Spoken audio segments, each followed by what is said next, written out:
សួស្តីបងប្អូនអរគ្នាគេតាំងចាំវីដេអូថ្ងៃនេះយើងមករៀនអំពីមេរៀនទី16ភាគ2តពីវីដេអូថ្ងៃមុន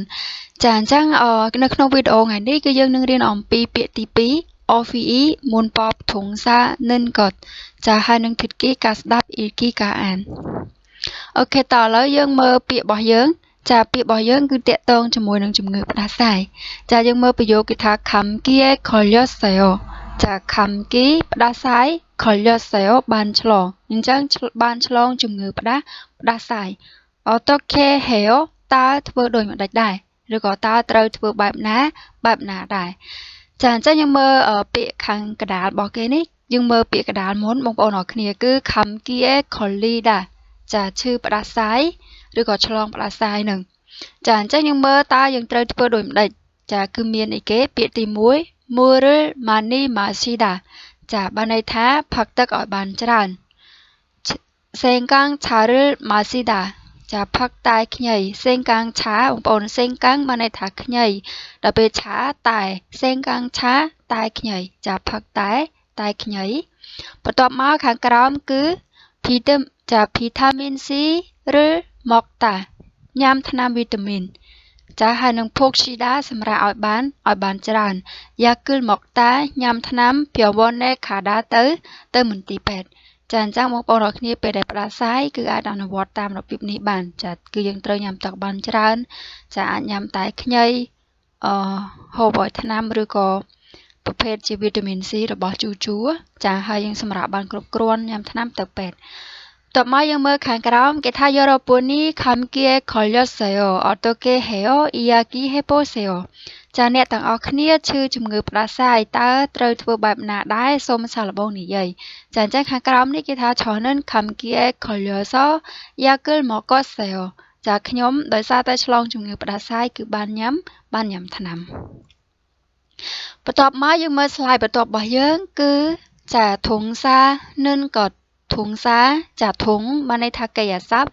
និនកតនេះការមានន័យថាការឬក៏កាលដែរចាយើងមើលនិយមន័យគេថាធុងសារឬជូអណាមកចក등으로 사용하기 위해서 명사로 만들 때 사용해요 ចាអញ្ចឹងពាក្យថាធុងសាបានន័យថាកិរិយាសព្ទជូអនេះជាប្រធាន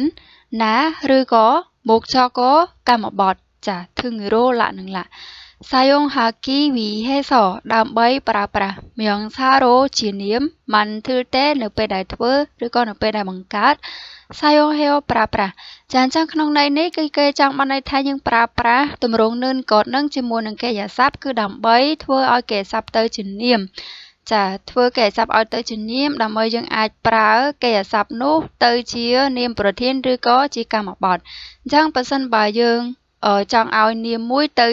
ចង់ឲ្យកិរិយាសព្ទមួយคล้ายទៅជានាមគឺយើងត្រូវបូកជាមួយនឹងនិនកតចាអញ្ចឹងពេលដែលកិរិយាសព្ទយើងបូកជាមួយនឹងនិនកតទៅវាទៅជានាមគឺយើងអាចយកកិរិយាសព្ទដែលคล้ายជានាមនឹងធ្វើជាប្រធាននាមប្រធានក៏បានឬក៏ជានាមកម្មបទក៏បានចា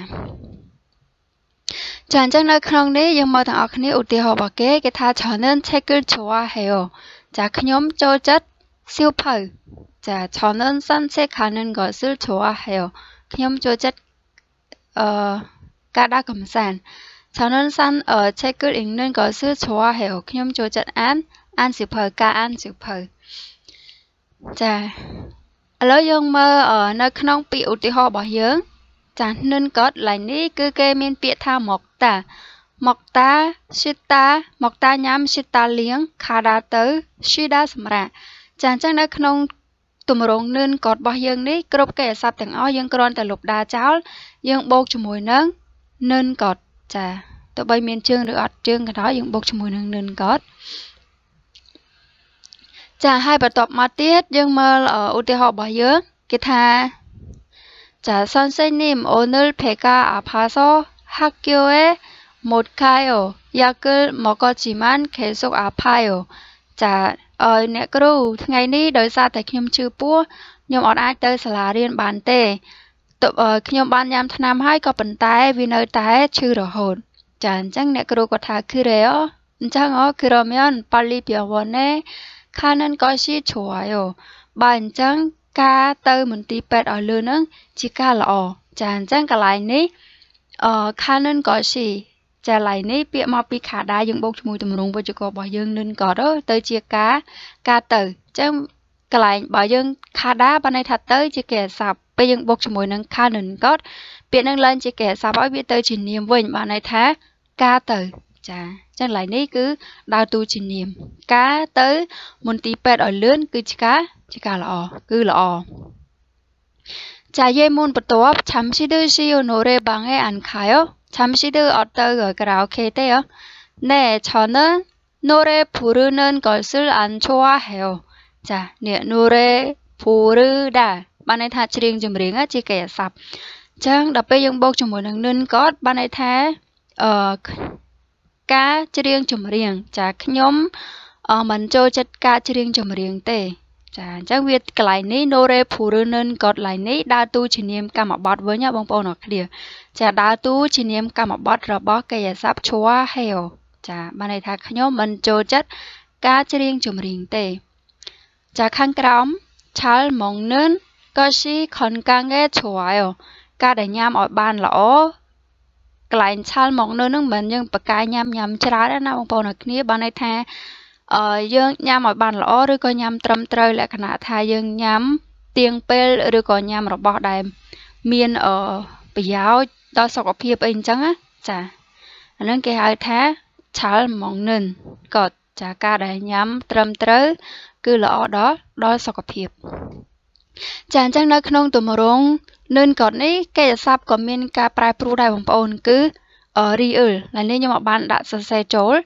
អញ្ចឹងរីអ៊ឺលរបស់យើងបងប្អូនអរគ្នាឧទាហរណ៍ថាពាក្យ Mantilda បានន័យថាធ្វើ Mantilda អញ្ចឹងនៅពេលដែលយើងបូកជាមួយនឹងនិនក៏គ្រប់កិរិយាសព្ទទាំងឡាយណាបន្ទាប់ពីលុបដារួចប្រសិនបើបញ្ចប់ដោយព្យញ្ជនៈរីអ៊ឺលគឺយើងត្រូវលុបរីអ៊ឺលចោលអញ្ចឹងវាទៅជា Mantilden ក៏ចាលុបរីអ៊ឺលឡើង Mantilda ណាទៅជា Mantilden ក៏ចាអូខេអញ្ចឹងវេយ្យាករណ៍របស់យើងប៉ុណ្នេះបងប្អូនឥឡូវយើងមកមើលឧទាហរណ៍ទាំងអស់គ្នាចាអញ្ចឹងនៅក្នុងឧទាហរណ៍នេះគេដាក់ពាក្យថា 집에서 쉬다 សម្រាប់នៅផ្ទះ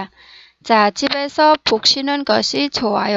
ឡើយនេះអត់មានន័យពិបាកទេបងប្អូនសាកធ្វើខ្លួនឯងយើងគ្រាន់តែយកពាក្យហ្នឹងបូកជាមួយនឹងនឹងក៏ហើយយើងមិនថែមពាក្យ 좋아요 មកចាដូចជា 병원에 가는 것이 좋아요 ចាគេឡើយនេះបងប្អូនសាកធ្វើខ្លួនឯង자, 할 때 삐기타 건강이 안 좋아요. 어떻게 하는 것이 좋아요? 이야기해보세요. 자, 그 속업히는 만ល្អតើការដែលធ្វើបែបម៉េចទៅល្អសូមសាកល្បងនិយាយឡើយនេះគេចង់ឲ្យយើងសាកល្បងនិយាយបើសិនបើយើងសុខភាពអត់សូវល្អតើយើងគួរតែធ្វើបែបម៉េចតើឲ្យទៅល្អចាបន្ទាប់មកយើងមើលធិតគីទាំងអស់គ្នា Marakiwa ធិតគីចាអញ្ចឹង Marakiwa ធិតគីរបស់យើងគឺគេនិយាយអំពីគេយើងមើលទាំងអស់គ្នា자, 1번 라민 씨와 안젤라 씨가 이야기해요. 다음과 같이 이야기해보세요. 자, 라인이 게타 그 지가 너희 로윙 라민 하는 안젤라. 깨어영 솜살봉 너희 어도이는 강그럼. 라민 게타 안젤라 씨 얼굴이 안 좋네요. 어디 아파요? 네, 목이 너무 아파서 잠을 못 잤어요. 그러면 생강차를 마시는 것이 좋아요. 네, 고마워요. 자, 장님 선보 마동 tiết cái này Lamin có su Angela tha ta còn vậy tha tật một đôi chim mình lọ sao ta chư tròn nè tập mà Angela có tha cha rồi sao tai chư co chẳng hai cứ ở ai kênh lúa rồi sao tai chư co khlang pet bạn chẳng cứ rồi miòn ní bạn chẳng cha ska đại nham tai nhảy nâng cứ lọ nè không mau vào cha ở cồn ok chẳng thiết kỳ bảo dương phần này bằng bọn học ní ở lại nhưng sau mà ai bằng bọn học ní nhưng mới ý kỳ bình mà đâu cha nhưng mà ăn tập bảo học ní thầm cứ được ý cô 질문에 답해보세요 자, 그래 안젤라 씨는 요즘 날씨가 추워서 감기에 걸렸어요. 안젤라 섭ថ្ងៃ 요즘 ban này tha 섭ថ្ងៃ 날씨가 아가씨 추워서 러사타에 들었지야. 감기에 걸렸어요. ban 처럼 증거 프라사이 그리고 ban chữ 프라사이. 자, 러사타에 아가씨 들었지야. 목이 많이 아파서 생강차를 마셨어요. 널사다에 즐거클랑 반냠 딸kn이 그러지만 계속 아파서 이비인후과에 갔어요. cóបន្តែដោយសារតែឈឺរហូតអញ្ចឹងហើយក៏បានទៅពេទ្យផ្នែកច្រមុះបំពង់កចា EPNU과 ពេទ្យផ្នែកត្រចៀកច្រមុះបំពង់ក 의사 선생님께서는 약을 먹고 집에서 푹 쉬는 것이 좋아요. 자, 그리고 물을 많이 마시는 것이 좋아요라고 말했어요. 자, 그라니 의사 선생님 បានន័យថាគ្រូពេទ្យគេសនឹងគេសឡើយនេះអត់មានអត្ថន័យទេបងប្អូនយើងគ្រាន់តែបញ្ជាក់ចាជានាមប្រធានណាគ្រាន់តែនិយាយរួមគេសឡើយនេះអត់មានន័យទេយើងអាចប្រើជំនួបលភាសាបញ្ជាក់នៃប្រធានដូចជានិនអ៊ីកាដែរចាតែឡើយនេះគេបន្ថែមនិនមួយទៀតដើម្បីបញ្ជាក់ន័យកាន់តែច្បាស់ថាគ្រូពេទ្យហ្នឹងណាបាននិយាយថាអញ្ចឹងយើងត្រូវបកកន្លែងរ៉ាកូម៉ារេសាយ៉ូនេះមុនបាននិយាយថាចាបាននិយាយថាញ៉ាំថ្នាំហើយសម្រាប់ការដែលសម្រាប់នៅផ្ទះហ្នឹងគឺល្អហើយការដែលញ៉ាំទឹកឲ្យបានច្រើនហ្នឹងគឺល្អចា 그래서 오늘 안젤라 씨는 친구를 만나지 않고 집에서 쉴 거예요. ដូច្នេះហើយថ្ងៃនេះអានជេឡាគឺមិនបានជួបមិត្តភក្តិទេគឺសម្រាប់នៅនិងសម្រាប់នៅផ្ទះចាអញ្ចឹងអត្ថបទរបស់យើងគឺមានប៉ុណ្ណេះបងប្អូនអរគ្នាហើយចំពោះសំណួររបស់យើងគឺបងប្អូនសាកធ្វើខ្លួនឯងណាបងប្អូនអូខេអញ្ចឹងចំពោះមេរៀនទី16ពាក្យពីររបស់យើងគឺមានប៉ុណ្ណេះទាំងអស់បងប្អូនអរគ្នាយើងនឹងជួបគ្នានៅវីដេអូក្រោយទៀតនៅក្នុងមេរៀនទី16ភាគ3វគ្គបញ្ចប់ចាអរគុណបាយបាយ